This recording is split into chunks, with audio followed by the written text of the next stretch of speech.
Please be advised, this podcast contains strong language. Enjoy.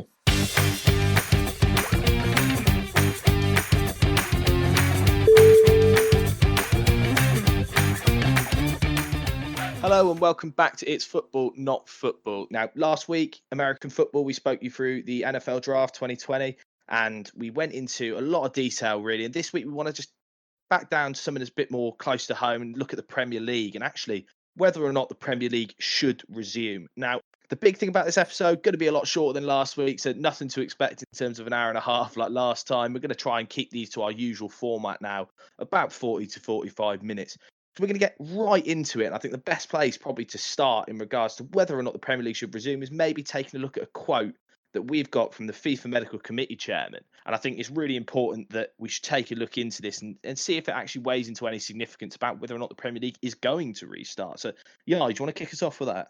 Football can only be possible if contact is possible again. Football remains a contact sport, and contact is one of the first things everyone says is that you should avoid. The world is not ready for competitive football. I hope this can change very quickly, and I sincerely hope that. Today you need more patience. Now, I guess really the significance of that quote, you're looking at it as the medical chief saying that actually we need to be more patient and that football physically can't resume until perhaps social distancing measures or the likes are relaxed. Now, that is it's a really interesting point that's made. It's probably really interesting to bring it up in context with the news that's been released today that the Bundesliga is looking to resume. I think it's by the 15th of May or something even as soon as that. In context for you, gentlemen, really, you've got on the one hand, you've got the medical chief suggesting football shouldn't be resumed. You know, it shouldn't be resumed until you've got these measures significantly relaxed. And on the other hand, you've now got one of the larger footballing bodies in Europe resuming their sort of footballing activity, and they're looking to extend it down into the Deutsche leagues as well. So what do you think significance that plays actually perhaps on the Premier League or similar thinking about resuming football? I think if you look at where Germany stand on the COVID-19, how they've attacked it very differently to us in the UK, where they've done testing straight off the bat, which is why. And they've tested every player throughout the top three tiers of German football. I think it was 3 players throughout the whole 3 tiers of German football came back in the test that they did last week, positive COVID-19. But we've had nowhere near that sort of mass testing in the UK. So I think that's 31 step why they're able to come back quicker.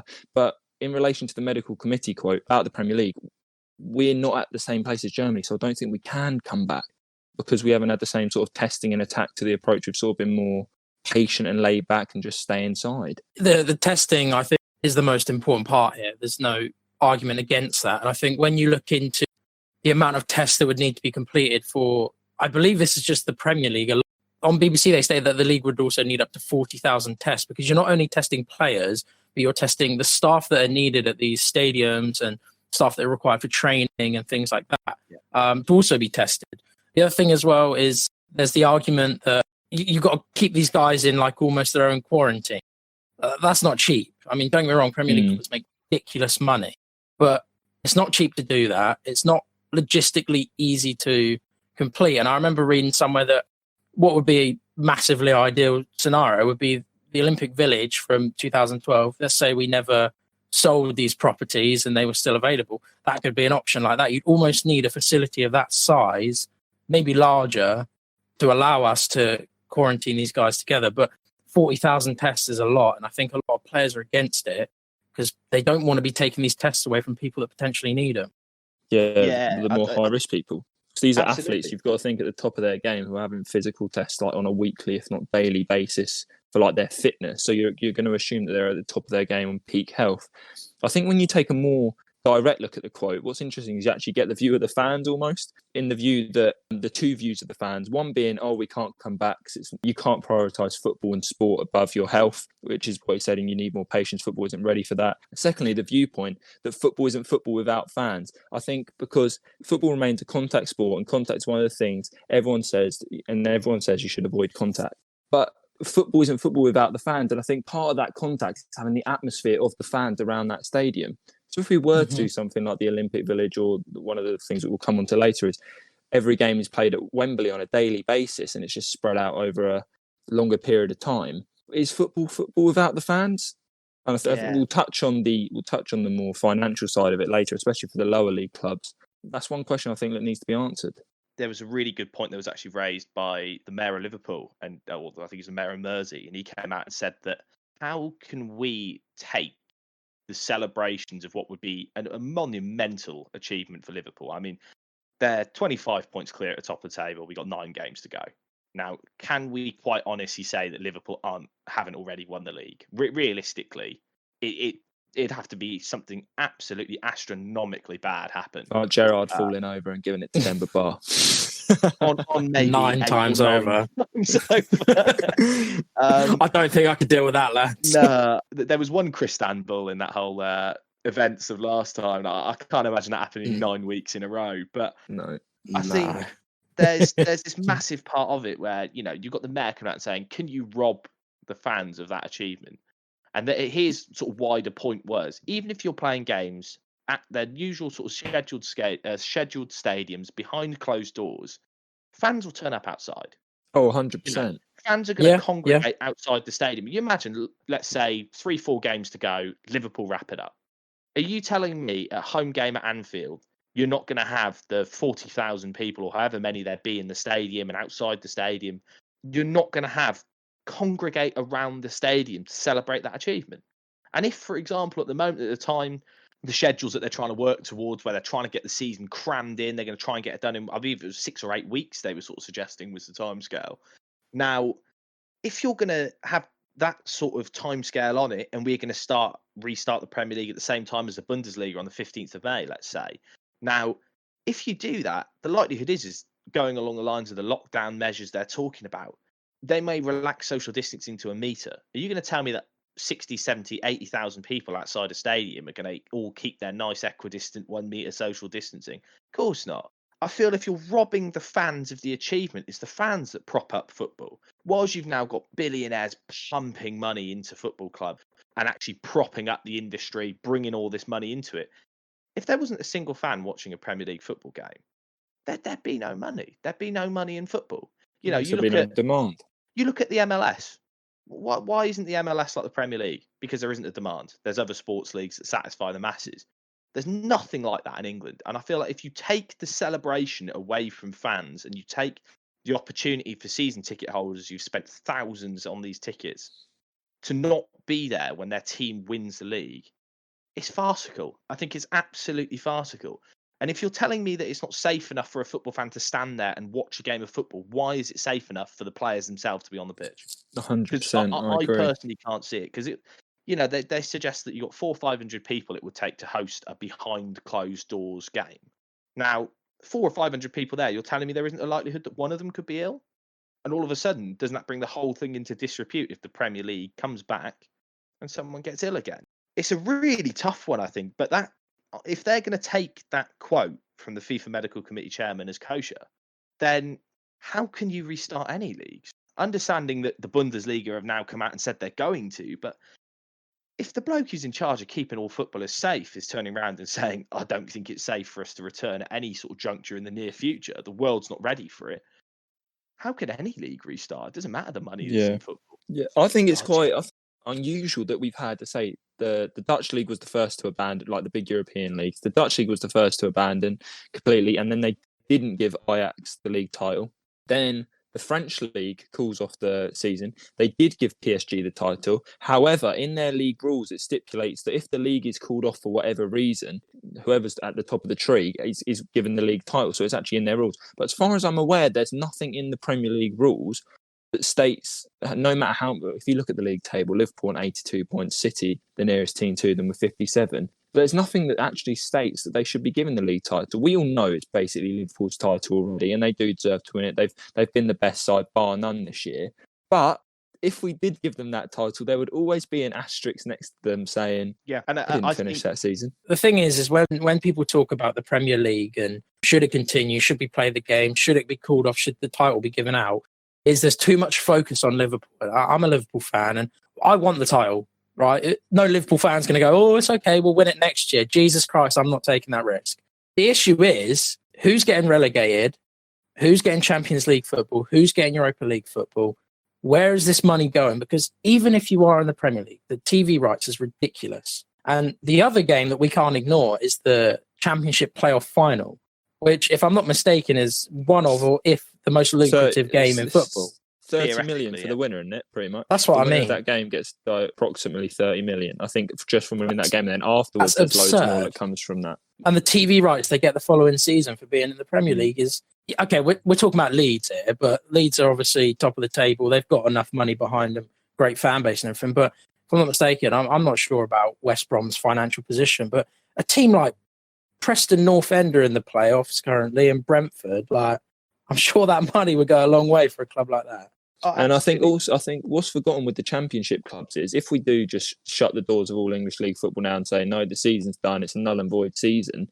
Firstly, how hard it is to get out of the Championship as well as the financial gain you've raised. But Leeds are a prime example of one of those clubs that have fought tooth and bone every year to try and get out of the Championship. And they're a side that I think, compared to some of the other sides that have come up from the Championship in recent years, Leeds are as good a side as them. And they've not come up. It's actually that grind that for another few years they might not then get that chance to come back up. And I think that's one point that the FA will have to consider. I think one other thing that we should bring up is on the 1st of May, all Premier League clubs representatives met, and they've said we will only restart when the government and medical guidance permits it is safe and appropriate to do so. Obviously, they want to finish the season because that's their career, the managers, the players, all the people behind, because obviously they support football. I think the biggest reason for Premier League clubs to want to finish, as you said, Josh, is the financial gain. Because the Premier League has a contract with Sky Sports News and obviously other sports broadcasters, wherever it's being shown, but they have to play those games. And if those games aren't played, Sky and other broadcasters get a certain amount of money back for those games not being played because they don't have anything to broadcast, which would be huge losses, especially, as you say, Josh. But even the clubs like Sheffield United, who not a very big club, like in consideration to the giants of the Premier League, they're 7th in the league now. If that season finishes, firstly, they're going to be having massive turnout at the moment because of how well they've done this season. Secondly, if they're 7th in the league now, so they're in the running for a Europa spot, so that's huge money coming in. And then thirdly, imagine taking away some of that promised Premier League money that they thought they were going to have in the bank this year, going back to Sky Sports News. It would be crazy for a club like Sheffield. If you look at it, though, it extends across all of the leagues. So obviously, I'm quite close to obviously following Cheltenham Town. Now, Cheltenham Town, very small club with an ownership that reinvest funds from transfer sales and the likes back into the club. We've had an unbelievable season this year, and we're actually looking one of the front runners to go up in League Two. Now, that's not lucrative money. By no means that's not lucrative money. But in terms of getting people into the club locally, our turnout would be considerably higher in League One, considering that the opposition that would be playing. Now, for a team like Cheltenham, all of our players are on 1-year contracts, give or take our top 2 or 3 players that will be on multiple year deals. Cheltenham Town basically operate a system of every year is almost a new playing squad. They've got a number of loanees, they've got a number of players on 1-year deals that they may re-extend into the next year. But year on year, most of our contracts expire. Now, in consideration with the fact that their contract would have had an end date stipulated, which is usually in football is the end of June, what happens to the contract element of things? Because for Cheltenham Town Football Club, we've had no income coming in for the last 3-4, well, what was it? Probably going on 3 months by the time that it restarts. Yeah. No income coming in from ticket sales. You've got the fact that there'll be no money coming in from the league. The club, I'm aware, have put basically all of their staff that they can on furlough, including some of the playing staff. All of these people, the club are being supported by the government, but that doesn't take away from the fact that they've got all these other costs on the club that aren't being met. A lot of lower league clubs, if this isn't handled correctly and money isn't channeled down correctly from above, a lot of clubs could go bust. We could be seeing the start of, if you look at clubs like Bury, for example, who were teetering on the edge for a long time, this could put a lot of other very similar clubs into significant financial damage as a result of this action. And how are the league going to appropriately respond if, for example, next season we see 3, 4, 5 lower league clubs go into administration? Yeah, or will the government take action to step in and do something about it? Then if they do and they put finances into that, there'll be outcry everywhere else that, no, it's football. The other clubs. The thing is if the government do step, a club can't afford to stay in the league, but no one can say the government should because it isn't their problem, if that makes sense. Yeah. But then Correct. the problem They're is the companies, aren't they? well, exactly. No, but then and the you'd problem also is if say they it's invest. jobs. Yeah, but I think the problem is that if the government were to invest, let's say, in 3 clubs that go into administration, they're all in League Two. Is you'll have a club that's gone bust over the last 5 years. Go, well, fucking hell. What about us? You let us go true. bust. Yeah. Like How just are because they it. That's exactly, and there's clubs like obviously I'm from Southampton area, and Portsmouth have been, 5, 6, 7 years ago, how that club managed to scrape on by, and now you kind of look at Portsmouth and you think, they're on the up and coming, Club very on the low. up, definitely. That's what I mean, and teams go through those hard times, and sometimes they come out better, but you can't expect money to be pumped into these clubs. But I think, like I said earlier, I think people are too focused on should Liverpool get the title? And I include every neutral there, because if you go on these posts on Facebook, on Instagram, it's all hate. It's all hate, or it's a Liverpool fan nibbling back at these people. And I don't think people consider, like you said, Dan, clubs like Cheltenham that do these year-to-year contracts, and the cost of football is going up. Like, these clubs are struggling to keep up. And I bet there's a lot of clubs in the lower leagues that operate on a loss until that yearly little pot of gold comes into them and they maybe just break even. I can't imagine a club like Cheltenham's making massive profits after that. Oh, God, no. I mean, we have one of the best management staff in terms of the financial team behind Cheltenham Town Football Club in League Two, in relation to the fact that year on year we're surviving and actually we're turning over very, very small profits. Now, that's all reinvested back into the club. It's not as though Cheltenham Town by any means is fucking Man United earning billions every year. But at the same time, they're quite a big part of the local community. And I think it's something that has really been built, actually, especially in younger generations. I mean, you look at, for example, when I was going to watch Cheltenham Town play football, everyone around me was schoolmates. And now you look and you go, I go to the odd Cheltenham game every year now. And you look, it's actually the youngest sort of generations which are most invested in that football club. Mm-hmm. That'll be the same across all of lower league football at the moment, with exceptions, obviously. But if you're going to take away that because their management team aren't as strong as, let's say, Cheltenham, and the fact that we've actually managed to keep ourselves afloat through being very fiscally sensible, what then happens if you rob, you rob future generations of local football? Because I think that's one of my most important things, actually, I think, about football, and I think it's the thing that I miss the most about football, is actually having the option of going to see your local team play football, going down the local rec and seeing your boys play football on a weekend. Do you see what I mean? That's I think the most important thing that we should be looking at as a country, actually. And this is not to get too political, but you want to be looking at, if you can't play sport down your local park, why can Premier League footballers? Because if you're telling me it's not safe for me to do it, for me to go and meet up with a couple of mates and have a kick around in a local park, it doesn't matter about how financially sensible it might be for certain businesses and the likes.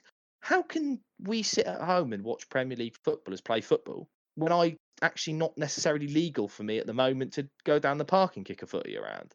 I don't think that's comparable, because I do. A Premier League player is going to be tested left, right, and centre, and they'll want to get the season finished. Yeah, they'll get tested twice a week. Whereas people in the Great British public at the moment, hardly anyone's getting tested unless you go in and ask to be tested, which we're being told to stay inside, so nobody's doing.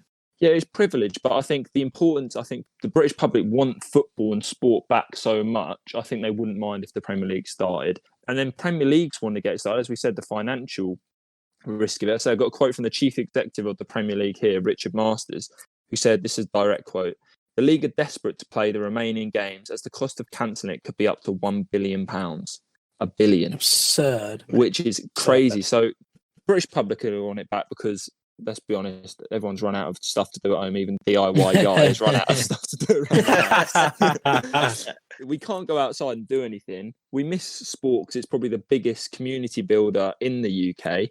And so if we can get it back, so what? They're privileged. They get 2 tests a week when some of us haven't been tested. But people want football back, and the Premier League obviously want it back to the financials. That being said, so I think if we start to go on to the next point, how could the season be finished?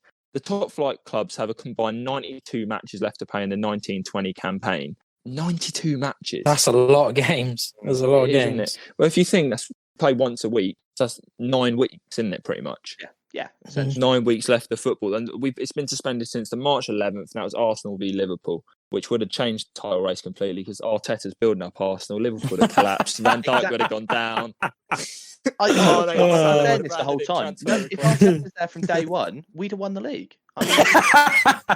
Okay. But, No comment. So, in each of your opinions, then, how options for how it could be finished? What ways are you thinking, or what's your personal opinion on how you think it could be finished? Is this if money wasn't an issue, or is this everything considered? This is this. You've got that TT money. You've got that TT money. Okay. If money wasn't an issue, the ideal scenario would be almost quarantining. Sounds ridiculous, but the whole of the Premier League in some sort of. That's the issue. Is I'm going to say being realistic. Yeah, exactly. Like you said, like obviously I don't want to do this, but this is like you said. There's such a demand, and there's a lot of people that are reasonable, and there's a lot of people that are unreasonable when it comes to why should sport return and why it shouldn't. But if you could do it, you wouldn't risk the family, so you'd quarantine all these Premier League players, have a catering staff for everyone. It wouldn't be.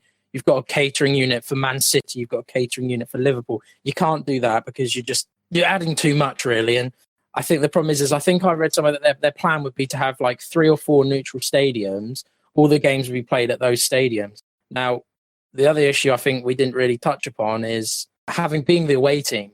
Now, being the away team is meant to be a disadvantage, but that's completely gone now because, like Gadsden touched upon, there's no fans.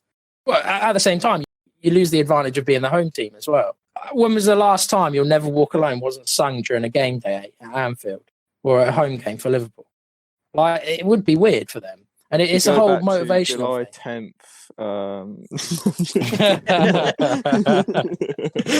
I don't know. Like I said, I think the whole idea of quarantining everyone together would be what I could think of. I can't think of a much better way. Yeah, well, I think if I had to put my 2 cents on it, cancel the season as it is, finish places where there are. You're just going to have to. Some clubs are going to get disadvantaged by that. Some clubs will see a notable advantage. If there are clubs in certain leagues, for example, in League One at the moment, some clubs have played 2 or 3 more games than other teams. You calculate the remaining points that they need to make up on an average points basis. And I think the way that you'd have to do it is once everything is back in sort of working order, you'd play the playoff games and the likes across those certain leagues. And I think that's probably the best way and the safest way for the masses that you probably could settle the season. You then theoretically have to build next season into account. We've got the benefit of down the line, the Qatar World Cup's going to be played over the winter. I mean, that's a whole different kettle of fish that I really think we'll get into for a later date. But you could probably build next season to align with the Qatar World Cup and finish as the Qatar World Cup starts. That way you've got a sensible enough time lag between the season that you're keeping the general public safe. You're keeping players safe. You're not having to spend adverse amounts of money keeping people in quarantine, as you mentioned, Reynolds, or having to rent neutral stadiums. I think that would probably be the safest and probably the most sensible way of doing it. But if you're looking fiscally and you're suggesting that the Premier League are going to be penalised by broadcasters, then yeah, I think the likelihood is we're going to have to perhaps choose 4 stadiums. I reckon that most likely it'll be in London. Realistically, yeah, for sure. You'd probably look and you'd have Wembley, Stamford Bridge, the Emirates, Spurs' new stadium. But then London's probably like the most at-risk area, so you can't do it in London. But then you can't have teams travelling all around the country. Because then you'd have the disadvantage, theoretically speaking, even though they are, say, for example, we're going to have Old Trafford, we're going to have St James's Park, we're going to have Wembley, and we're going to have St Mary's. St Mary's, yeah. So you've got these 4 stadiums. If Southampton are at home to Newcastle in a game, even though there's no home advantage in terms of fans, they'll have a massive home advantage in terms of the fact that Newcastle are going to have to probably jump on a plane. I know it sounds daft that it's only going to take them an hour or so on a plane or whatever, but then you've got to look into that element of things and the travel element and say, if public, say for example, they're not chartering flights. Don't get me wrong, at the moment, I know that sort of travel is still available, but then it brings into question, is it morally correct to have people sat on an airplane to go play a game of football? So I think you'd probably for our entertainment. That's what it boils down to. But the other thing I just wanted to add is you mentioned that playoff games would be played out. I think the issue you'd find with that is a lot of this stuff we hear coming out is clubs are voting on motions and things like this. And for example, I think 14 clubs are happy with the motion that's been presented to them. We don't know all the details. I imagine in the Premier League, the 6 people that are against it are Norwich, Aston Villa, Bournemouth, Watford, and West Ham. Let's be honest. And Brighton, sorry. Death, isn't she? She wants absolutely nothing to do with the Premier League being restarted because West Ham are at risk of going down. Yeah, it just all boils down to. But the problem is, if you offer playoffs to be played at a later date, you can't then tell teams like, I mean, even your Arsenal, Dan. You know, you got a game in hand over all the clubs above you, bar Sheffield. You win your game in hand. You're only 2 points off of a Europa League spot. Yeah, like honestly, though, I think the way you got to look at it though is you have to put. It pains me to say it as an Arsenal fan because it's pretty fucking embarrassing that we're in 10th place. I mean, we can talk about that at length. Wow, fucking hell. There you go. That's a positive for you. There's a real rosy sort of development in the whole equation. We're in 9th, boys, buzzing. We're top half football club. But the one thing that I think you've got to put public and player safety above everything. And actually, if it becomes, I mean, we haven't really discussed it other than I alluded to it briefly in terms of Cheltenham Town, but Pierre-Emerick Aubameyang, his contract's going to be up. Let's use him as an example. His contract's up next year. But theoretically, let's say that his contract's up this year. What is to say to him, you've got the whole legal element of it where actually, so we're going to have to universally extend player contracts to meet the season finishing because we're not going to get the season done by the end of June. There's no way at this rate we're going to have the season done by the 31st of June. Players will have to agree to it and likely they'll get that agreement through the PFA. But what happens if there are select players who perhaps haven't played a single game for the club this year and their contract expires on the 31st of June and they're being told, no, actually, you've got to extend your contract to, let's say, the end of September because that's when the season's going to be scheduled to finish. Now, what's to stop that player from saying, well, actually, no, it will benefit me more as a footballer if my contract expires now and I can I can try and move to it. Understanding they have restricted free agency transfer windows, and the likelihood is that actually they wouldn't be able to be a free agent and to join another club on a free. But actually, they could say, well, hold on, I'm getting no benefit out of being at this football club right now other than using training facilities. And if we're not going to be training at that football club, what difference does it make to me? I might as well let my contract expire, negotiate a contract with a new team, sign that contract, and actually be paid by that football club. And whilst I can't play because I'm not registered to play, it might be that if you're, let's say, Aubameyang and you're on 150 grand a week at Arsenal and Barcelona, let's say, come in and say, here's a 250 grand a week contract if you join us at the end of June. Morally speaking, how can you stop him? He's fulfilled the terms of his contract. His contract was to play for the club until the end of this date. How can you stop a footballer from saying, well, actually, no, it doesn't financially benefit me to extend that contract for 3 months? The other thing I would add is that they've said that the Premier League is, you said the June is correct. That's when universally most contracts expire. And that's every league across England, at least, I believe. I can't comment on, German leagues, Italian leagues, but they've said that they want to complete the season by the end of July. Now, they've said that apparently full training, so teams together doing their normal training process would have to begin by the 18th of May for that to be possible. And I think the one thing, we don't know yet. There's obviously Sunday apparently is when the UK find out. Maybe there'll be a lift on some restrictions in the UK based on what we can and can't do. But as we've already kind of touched upon, is part of that was just you can be a bit closer to people, which that doesn't solve the case when it comes to contact football. But if we need to finish football by July, now the only reason they're saying July is to fit the UEFA European competition plans. And I think that's a point, Gaston, I was going to ask you about the whole, if we can finish the season by the Qatar World Cup, is I don't know if there's a plan in place for UEFA Champions League football and Europa League football, but teams in English leagues aren't going to want to play these Champions League games in February, March, April, if they're not playing football. You want the form, you want to have your players match fit, and there's not going to be a lot of clubs out there that want to going to play these friendlies because, one, they might not make enough money from it, and you're going to have to pay match fees for it. So It is a tough one. I'm poking holes in your plan. Obviously, my plan was horrible anyway, but I don't know. It's so tough. It's so tough. Well, looking at other ways to finish then, let's say, Reynolds, you've sort of brought up that World Cup style that it's all played at 4 grounds, like World Cup Willie when you're a kid. Everyone gathers around 4 neutral grounds and we keep the players and questionably their families in quarantine, slave labour to for our entertainment. almost. To be honest with you, it almost is. The next one I've got on my list is finished the season in Australia, which I just think makes no sense. Yeah, they've got lower count of how many people are suffering from COVID-19 out there, but realistically, are the whole of the Premier League going to up ship and go off to Australia to finish the season? It's just not going to happen, is it? I'm telling you now, Milner won't survive in the heat. I'm telling you, so no, it can't happen. His old legs can't hack it. Yeah. The third one I've got on here is a rock paper. No, the third one I've got on here is leave the current standings. So if we look at the Premier League table, that means Liverpool are top and deservedly win the league, as much as I hate to say it. Man City second with a game in hand. Leicester third. Chelsea fourth. So that'll conclude the Champions League spots. United Chelsea agenda, but continue. But we are 3 points clear of United in fifth. So United on 45 points, Wolves 43, and then Sheffield. So that would mean that Tottenham and Arsenal miss out on any sort of European League football, which would be absolutely fantastic. But I'm not sure. The clubs, obviously, there'd be uproar, wouldn't there, between the likes of Tottenham, Arsenal, firstly for reputation, and secondly, because players like Harry Kane, who's already linked with a move away, isn't going to want to play at a club who's not in any European League football at all. And then thirdly, they'd say they could change the season round in that time frame, which brings me on to what I would do if I was king of the castle.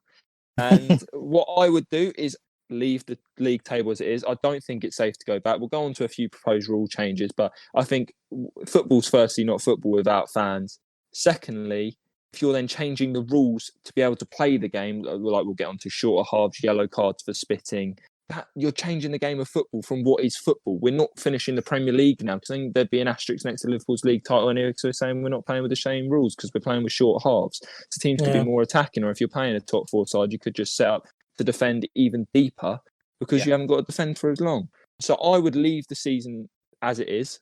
And what I would do is I'd say no relegation. However, I would bring up Leeds and I think it's West Brom, who were in second and by some margin, I believe, away from third and fourth place. So I'd bring up Leeds and West Brom because it is such a struggle to get out of the Championship. I'd have no relegation from the Premier League. However, in the 2 next years going forward, 4 teams will get relegated as opposed to 3 in the next 2 seasons. So in that way, no one can moan about being relegated from the Premier League. So if you remember back, do you remember when Sunderland were written off?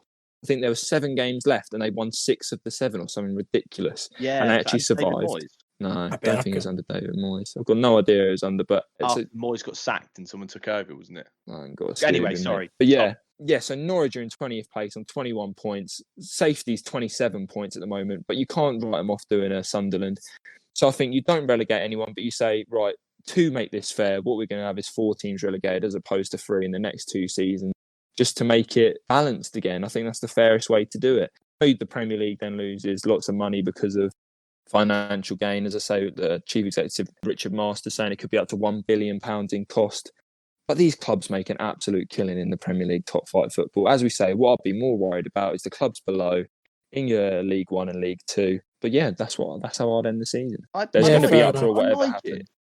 But I think the one question then would be is how would that be reflected throughout the Football League? So would you say that the same amount of teams would go up, no one would go down? So then would League Two, how would you work it from, say, the conference to... I see what you mean. I get your point in terms of just looking at the Premier League. I think it would create logistical nightmares for lower leagues. That's logistics. But what's that from? I think the thing is that's probably the best way of doing it in terms of keeping everyone happy. I completely agree. I think teams that were in the playoffs would feel robbed in the Championship in a bizarre sort of way. In terms of, I guess you go back Fulham, to and say, come on. We had time to make it up. We had time to make it up into that top 2, let's say. I think the problem is there's no, whatever way we look at this now, there's going to be no right answer. Because actually, the likelihood is they're going to start the league up again. They're going to have a much shortened pre-season.